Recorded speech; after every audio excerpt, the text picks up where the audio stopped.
called drifting. What do you mean, drift? When you drift, if you ain't out of control, you ain't in control.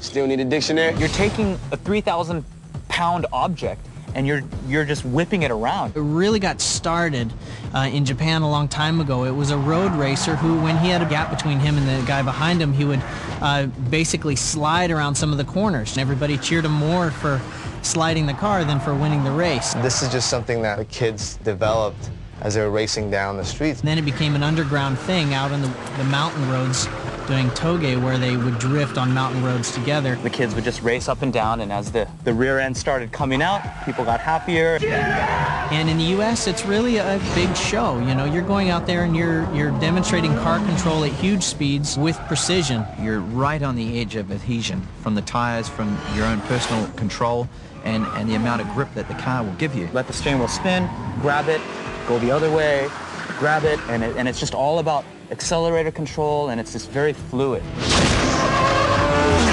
There are a couple tricks that you've got to have in your tool bag when you're a drifter. One of them is a handbrake initiation to a corner.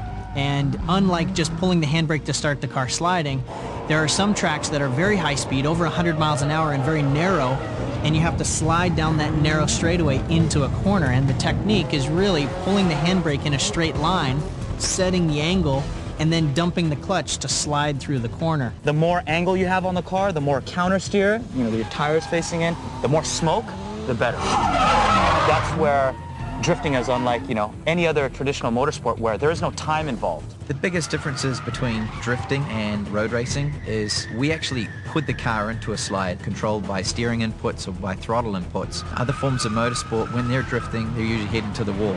They're crashing. We do use GPS sensors on the front and the rear of the car to measure angle. So some of the pro cars, we clock at about 97 miles an hour at 48 degrees coming into a bank, which is, it's incredible. Way good.